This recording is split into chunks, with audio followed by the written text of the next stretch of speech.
আসসালামু আলাইকুম। তুমি যদি এর আগের ভিডিওটা দেখে থাকো, অর্থাৎ এই মদ্যক নির্ণয়টা যদি তুমি বুঝে থাকো, তোমার জন্য এই প্রচুরক নির্ণয়টা হচ্ছে একদমই পানিবাত, মানে পান্তা ভাতের মতনই হয়ে যাবে, কারণ একদম সহজেই তুমি এটা মনে রাখতে পারবা। সবচেয়ে কঠিন আমি মনে করি এই সংক্ষিপ্ত পদ্ধতিতে গড় আর হচ্ছে মদ্যক নির্ণয়, এই দুইটা যে পারবে তার জন্য পরিসংখ্যান একদম পানিবাত, সে একদম ইজিলি পারবে। কারণ হচ্ছে যখন কেউ মদ্যক নির্ণয়ের এই সূত্রটা মনে রাখতে পারবে, তার জন্য প্রচুরক নির্ণয় কোনো ব্যাপারই না, সে একদম ইজিলি পারবে। দেখো আমি এখনই দেখাচ্ছি, সেটা তুমি একদম ইজিভাবেই এই সমাধান করে ফেলতে পারবা। প্রচুরক কীভাবে নির্ণয় করা যায় দেখো, এই জায়গা থেকে তুমি মদ্যক নির্ণয়টা একটু রিমাইন্ড করার চেষ্টা করো। মদ্যক কীভাবে নির্ণয় করছো? এই এনকে প্রথমে 2 দিয়ে ভাগ করছো, যে মান পাইছো সেই মানটা কোন শ্রেণীব্যাপ্তিতে আসছে সেটা দেখছো, দেখার পর এই এফসি বের করছো, এফএম বের করছো, এল এর মান বের করছো, এইচ এর মান বের করছো, তারপরে এই সূত্রে ইনপুট দিছো, মদ্যক বের হয়ে গেছে, তাই না? এখন দেখো সেম কাজ করবা প্রচুরকের ক্ষেত্রে। প্রচুরকের ক্ষেত্রে কাজ করবা, প্রচুরকের ক্ষেত্রে যে কাজটা করবা, এইখানে গুরুত্বপূর্ণ যে বিষয়টা, আগে কি করছো মদ্যকের ক্ষেত্রে n/2 দিছো। এখন প্রচুরকের ক্ষেত্রে দেখো গণসংখ্যা সবচাইতে বেশি কোথায় আছে, এটাই। প্রচুরকে দেখো প্রচুর কথা আছে না, প্রচুর, এই প্রচুর কথা থেকেই এইটা আসছে। দেখো গণসংখ্যা সবচাইতে বেশি কোথায় আছে, প্রচুর পরিমাণে গণসংখ্যা কোথায় আছে দেখো তো। এইখানে 6, এইখানে 8, এইখানে 10, এইখানে 12, এইখানে এফএম এর জায়গায় এইখানে মিলে গেছে, কিন্তু নাও মিলতে পারতো। দেখা গেছে এই নিচেরটাতে বা একদম লাস্টেরটা তো সবচেয়ে বেশি থাকতে পারতো, তাই না? দেখো যেটাতে বেশি থাকবে সেটাকে আমরা সিলেক্ট করব ফার্স্ট, সেটাকে আমরা টিক চিহ্ন দিয়ে একটা সিলেক্ট করে দিলাম, বা আমার ধরে নিলাম এই জায়গাটা সবচেয়ে বেশি আছে। তাহলে এখন আমরা বলবো কি প্রচুরক কোথায় বিদ্যমান? এই যে গণসংখ্যার শ্রেণীব্যাপ্তিতে প্রচুরক বিদ্যমান। তাহলে আমরা লিখব 12 গণসংখ্যার শ্রেণীব্যাপ্তিতে প্রচুরক বিদ্যমান। তাহলে এল এর মান কত হবে? এইখানে আমরা ডিরেক্টলি বুঝে ফেলতেছি, এই 12 এর শ্রেণীব্যাপ্তিতে যেহেতু প্রচুরক বিদ্যমান, তাইলে এইখানে এল এর মান হবে 61, অর্থাৎ 61। যেখানেই থাকবে সেখানের শ্রেণীব্যাপ্তির প্রথম মানটা নিব, প্রথম মানটা। এই 61 আর 70-এর ভিতরে প্রথম মানটা নিব, প্রথম মানটাই হচ্ছে কি 61। তাহলে এই শ্রেণীব্যাপ্তির এই 61 হচ্ছে কি আমাদের এল এর মান। এখন আমাকে দুইটা জিনিস বের করতে হবে, একটা হচ্ছে F1 আর একটা হচ্ছে F2। F1 আর F2 কিভাবে বের করব দেখো, এটাই হচ্ছে গুরুত্বপূর্ণ বিষয়, মনে রাখতে হবে F1 আর F2 কি। এই যে দেখো এফএম আছে না, মিডিলের এফএমটা, এই এফএম থেকে, অর্থাৎ আমরা যেই শ্রেণীতে প্রচুরকটা বেশি আছে, অর্থাৎ যেই মানটা সবচাইতে বেশি, ওইটা থেকে উপরেরটা বাদ দিলে F1 আর নিচেরটা বাদ দিলে F2।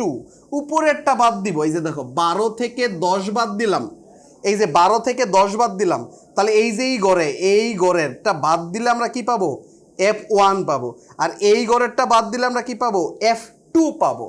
তাহলে 12 থেকে 10 বাদ দিছি 2, এটা হচ্ছে F1। F2 এর মান কত হবে? 12 থেকে 5 বাদ দিব, 12 থেকে 5 বাদ দিলে 7, এটাই হচ্ছে F2। দেখো তুমি বুঝতে পারছো কিনা F1 আর F2 কেমনে বের করি? F1 হচ্ছে কিভাবে, আমরা দেখব গণসংখ্যার মধ্যে সবচেয়ে বেশি কোথায় আছে, সবচেয়ে বেশি আছে এইখানে। তাহলে এইটার এই মানটাই হবে L1, আর এইটা থেকে উপরেরটা বাদ দিব, তাহলে কি হবে? উপরেরটা বাদ দিলে F1 আর নিচেরটা বাদ দিলে কি হবে? F2। F2 হচ্ছে নিচেরটা বাদ দিলে, আর উপরেরটা বাদ দিলে F1, জাস্ট এইটুকুই। তাহলে এখন দেখো আমাদের সূত্র পেয়ে যাব, এখন দেখো আমাদের প্রচুরক নির্ণয়ের সূত্র পেয়ে যাব। আমরা প্রচুরক নির্ণয়ের সূত্র কি লিখব? প্রচুরক নির্ণয়ের সূত্র হচ্ছে L। দেখো একদম সহজ, L প্লাস, এই যে দিলাম L প্লাস, উপরে দাও F1, নিচে দাও F1 প্লাস F2। উপরে দাও F1, নিচে দাও F1 প্লাস F2, ইনটু দাও এইচ। এইটাই এইচ এর মান এখানে কত দেখো, শ্রেণী ব্যবধান 10, তাহলে এইচ এর মান 10 হবে। এটাই আনসার। এখন এইটাকেই আমরা ক্যালকুলেশন করব। দেখো এইখানে L1 এর মান কত? 61, আর হচ্ছে F1 এর মান কত? F1 এর মান হচ্ছে 2, আর নিচে হচ্ছে F1 এর মান কত? 2 প্লাস F2 এর মান কত? 7।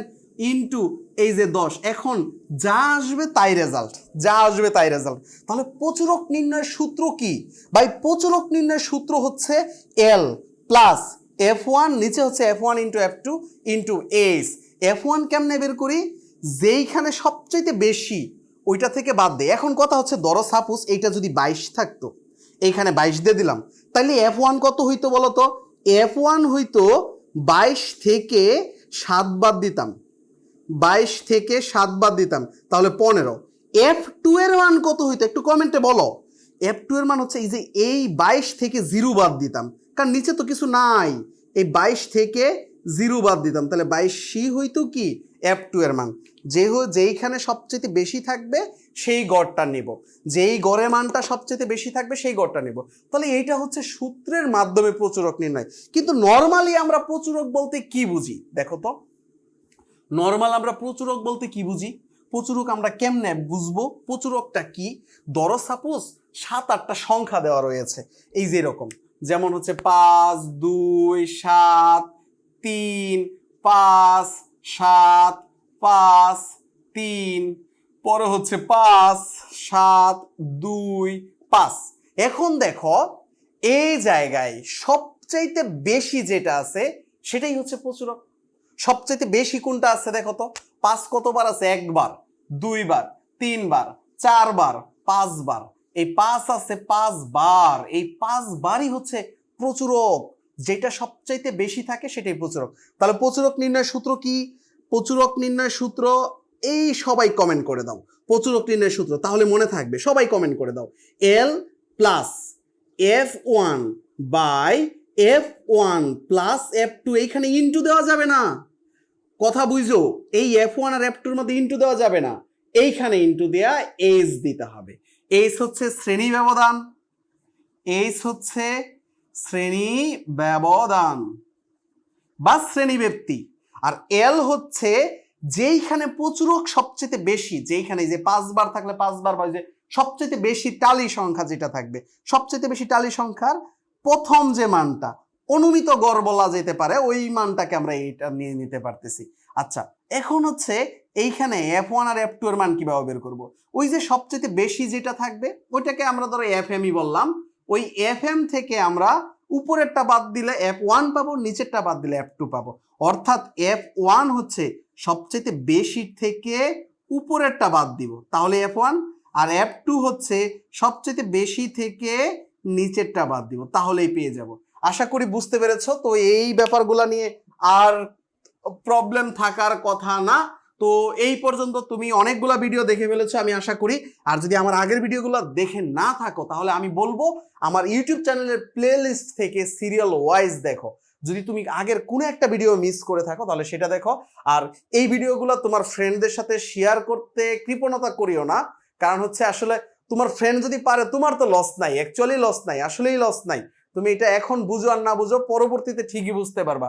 তোমার ফ্রেন্ড যদি পারে তাহলে এটা আরো ভালো হলো, তোমার আশেপাশে কেউ একই নিয়মে অঙ্ক করলে তখন দেখা গেছে আরো ভালো হবে। তো এই জন্য আমি বলবো তুমি তোমার ফ্রেন্ডদের সাথে বা তোমার স্কুলের যে গ্রুপ রয়েছে বা তোমার যে ফেসবুক রয়েছে সেখানে তুমি এই ভিডিওগুলো শেয়ার করতে পারো, এতে কোনো ঝামেলা নাই। আর হচ্ছে তোমরা যারা যারা আমার ভিডিওগুলো রেগুলার দেখো তাদের কাছে আমার রিকোয়েস্ট রয়েছে, আমার যে ফেসবুক গ্রুপ রয়েছে ফেসবুকে basic math by Mehedi sir, এই গ্রুপে তুমি ফ্রি টাইমে কিছু ইনভাইট দিয়ে তুমি কিছু মেম্বার বৃদ্ধি করে দিবা, এটা তোমার কাছে আমার রিকোয়েস্ট। আর যারা যারা আমার এই চ্যানেলটা সাবস্ক্রাইব করো নাই তারা অবশ্যই সাবস্ক্রাইব করে দেবা আর শেয়ার দিবা। আর দেখো প্রতিটা ভিডিওতে একটা লাইক দিতে তো আর বেশি কষ্ট লাগার কথা না, তাই না? অন্তত এইটা তো দিতে পারো, একটা লাইক তো দিতে পারো। তাহলে আজকে এই পর্যন্তই, পরবর্তী ভিডিও দেখার আমন্ত্রণ রইল। পরবর্তীতে আমরা 3টা জিনিস দেখবো, খুবই সহজ, এগুলো নিয়ে কোনো প্রবলেম হওয়ার কথা না কারো। যদি কেউ এই 4টা বুঝে থাকে তাহলে এই 3টা কোনো ব্যাপারই না, এই 3টাও সেই একদম ইজিলি পারবেন। তাহলে পরের ভিডিওগুলো দেখার আমন্ত্রণ রইল। আর সবসময় আমি বলবো প্রথম থেকে শেষ পর্যন্ত ভিডিওগুলো দেখো, টেনে টেনে ভিডিও দেখলে তুমি দেখা গেছে অনেক কিছুই বুঝতে পারবা না, তখন দেখা গেছে তোমার কাছে আর ভালো লাগবে না। তাহলে আজকে এই পর্যন্তই, পরবর্তী ভিডিও দেখার আমন্ত্রণ রইল। আল্লাহ হাফেজ।